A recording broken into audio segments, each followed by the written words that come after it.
आप खुद जानते हैं कि उत्तर प्रदेश में जो बहुजन समाज पार्टी की सरकार है वो आपके कंधे पर बनी है नहीं बनी है। पिछला महामंडल जब तक आप नहीं जानते थे, पिछला लोकसभा चुनाव छोड़ दीजिए, इसके पहले आप कहां वोट दिया करते थे? जोर से बोलिए ना।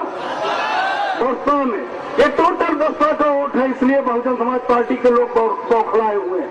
समाजवादी पार्टी के इसमें कम वोट है। हम तो पहले से उनसे किनारा कर लिए थे, क्योंकि कभी उनको पिछड़ी जात के नाम पर हम लोगों ने मदद की कि पिछड़ी जात के नेता हैं, इनकी मदद करो। लेकिन बेईमानी दर बेईमानी, कितना बेईमानी करोगे?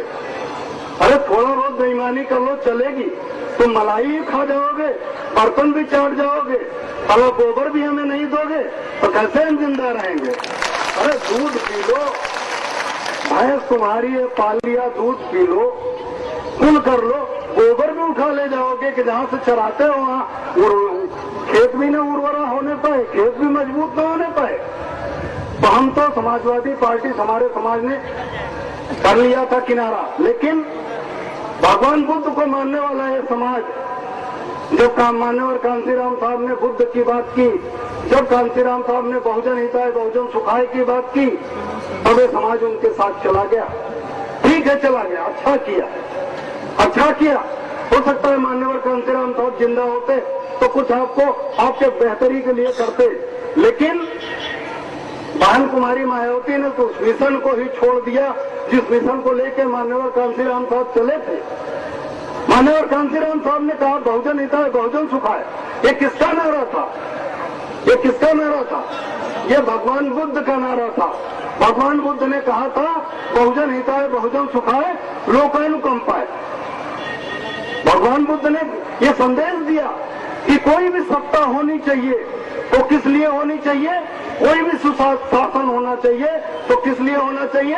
बहुजन माने कोई शेड्यूल कास्ट की कोई बिरादरी नहीं, बहुजन माने बहुत से जन, बहुत से लोग। उन्होंने कहा बहुत से लोगों के हित के लिए और बहुत से लोगों के कल्याण के लिए। तो बहुजन माने कोई बिरादरी नहीं, बहुजन माने सब। लेकिन बहुजन माने कौन? बहुजन माने वो लोग जो शरीफ हैं, जो कमेरा समाज है, जो ईमानदारी से जीना चाहता है, जो ईमानदारी से खाना चाहता है, जो ईमानदारी से रहना चाहता है, जो इज्जत से रहना चाहता है। लेकिन इसी समाज में कुछ लोग और हैं जो चोरी करते हैं,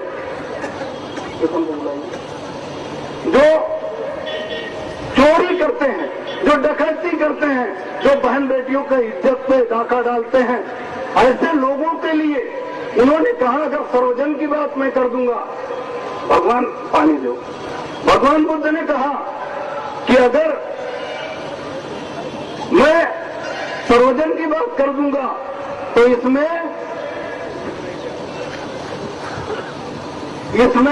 चोर भी आ जाएगा, उचक्का भी आ जाएगा, जेब कतरा भी आ जाएगा। फिर अगर जेब कतरे और चोर के और उचक्के बलात्कारी के हित के लिए शासन और सत्ता चलने लगेंगी, फिर तो चल चुकी सरकार और चल चुकी सत्ता, हो चुका कल्याण। तो इसीलिए भगवान बुद्ध ने कहा बहुजन हिताय बहुजन सुखाय, बहुत लोगों के हित के लिए और बहुत लोगों के कल्याण के लिए। तो बहुत से लोगों के हित, बहुत से लोगों के कल्याण के लिए जो मान्यवर कांसीराम साहब ने नारा दिया था, उसे बहन जी ने बदल दिया। बहन जी मान्यवर कांसीराम साहब, डॉक्टर अंबेडकर और भगवान बुद्ध से भी बड़ी दार्शनिक बन गई और उन्होंने नारा दे दिया सर्वजन हिताय। तो देखिए, जब तक नारा था बहुजन हिताय बहुजन सुखाय, तब तक तो बहुत बढ़िया बसपा की सरकार चली। ठीक है, चली नहीं चली। और अब उसका सुशासन कहाँ चला गया? क्यों चला गया? क्योंकि जब चोर चक्के बदमाश के लिए सर्वजन हिताय और सर्वजन सुखाय की बात होगी तो अच्छे लोगों के हित के काम नहीं होंगे, ईमानदार लोगों के हित के काम नहीं होंगे। इसलिए ये सरकार निकम्मी हो गई और वो मिशन से अपने भटक गई। इसलिए आपको कान खोलकर सुन लेना है कि आपका कोई विकास हो रहा है क्या? 4 साल की सरकार में कोई विकास हुआ? जितने लोगों का विकास नहीं हुआ तो हाथ उठा दें तो कहीं कोई विकास नहीं हुआ। उत्तर प्रदेश में बिजली पानी तो छोड़ दीजिए, सड़कों पर कहीं कोई काम दिख रहा है आपको? सड़कों पर गड्ढों में सड़कें चली गई। ये तो हमारे केंद्र की मेहरबानी है, कुछ सड़कें केंद्र की योजनाओं से बन जाती है जिन पे चलने लायक है। हम आज कांसीराम नगर आने के लिए हमें लंबी दूरी मथुरा होकर हम आ रहे हैं। हमारे यहाँ से सीधा बुलंदशहर पे एटा होते हुए या पासगंज होते हुए रास्ता है, या दूसरा रास्ता पलवल होके अलीगढ़ है। लेकिन वहाँ अगर उधर से हम आते तो अब तक हमारे कितने लोगों का ब्लड प्रेशर बढ़ गया होता, कितने लोग हॉस्पिटल में होते। ये सड़कों की स्थिति है। उत्तर प्रदेश में कुछ काम नहीं हुआ तो आपकी बेहतरी का काम तो हो ही नहीं सकता। अब दूसरी बात मैं कहना चाहता हूँ कि अगर विकास होता है, कुछ भी विकास होता है, कुछ भी बदलाव होता है, तो बहुजन समाज पार्टी में किस जात का, किस विकास, किस समाज का भला होता है आप सभी लोग जानते हैं। तो अब लड़ाई सीधी आर पार की लड़ाई है। लड़ाई छिड़ गई है महान दल बनाम सपा बसपा। महान दल का जब उत्थान होगा, महान दल सत्ता में पहुंचेगी तो उसके केंद्र में आप हैं, उसके आधार में आप हैं, किसी बिल्डिंग की नींव है आप, तो विकास आपका होगा कि नहीं होगा? नहीं होगा तो छीन के दूंगा, जबरी छीन लूंगा। चाहे हमारे अतिथि यहाँ बैठे हैं, उन्हें बुरा भी लगे, लेकिन आपने कहा कि उत्तर प्रदेश में अगला चुनाव महान दल और कांग्रेस मिलकर लड़ेगा, लेकिन हिस्सेदारी बराबर कांग्रेस से लूंगा, नहीं देंगे तो छीन लूंगा। रीता बहुगुणा जी याद रखिएगा, मैं किसी से डरता नहीं हूँ। हिस्सेदारी में बराबरी। बाकी आप हमारे घर पे आइए, खूब स्वागत और खूब खिलाऊंगा, लेकिन हिस्सेदारी में कोई समझौता नहीं। अभी से कान खोलकर सभी लोग सुन लें। हिस्सेदारी आपका, ये भाई जो खड़ा है, आपका जितना हिस्सा बनता है उससे अगर ज्यादा नहीं ले आऊंगा तो उसमें 1% सेधमारी किसी को करने नहीं दूंगा, और अगर कोई करने की कोशिश करता है तो रिश्ता खत्म, जहां से करेगा वहीं से खत्म। ठीक है?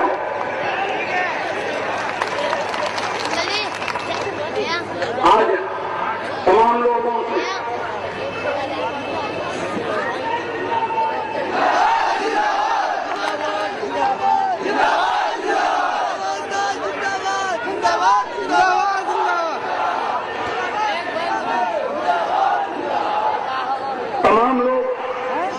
हमसे कहते हैं कि महान दल क्यों महान है, अपने महान दल क्यों नाम रखा?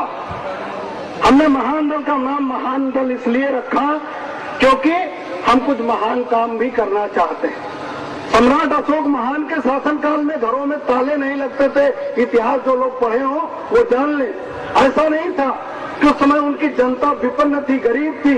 नहीं, जनता गरीब नहीं थी, जनता अमीर थी, लेकिन उस समय चोर नहीं था, उस समय बेईमान नहीं था, डकैत नहीं था, बलात्कारी नहीं था।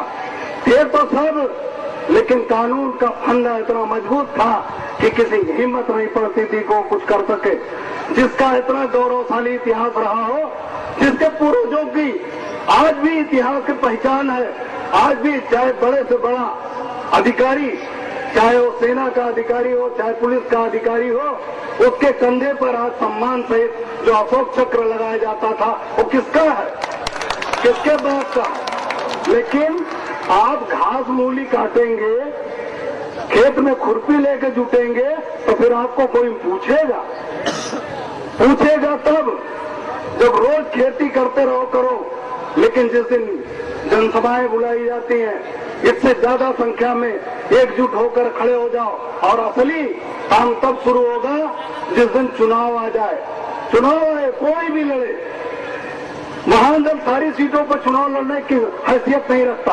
हैसियत रखता है क्या? सारी सीटों पर हमें प्रत्याशी मिलेंगे ही नहीं, क्योंकि अभी हमारी नई पार्टी है, 3 साल की पार्टी है। तो हम किसी के साथ चुनावी समझौता हमारा होना था। तो शुरुआत में जिस पार्टी ने, हम 1 साल की पार्टी थे, हमें बहुजन समाज पार्टी के, समाजवादी पार्टी के नेता परेशान कर रहे थे। बहन जी ने हमारे ऊपर फर्जी मुकदमे लगवा दिए। वहीं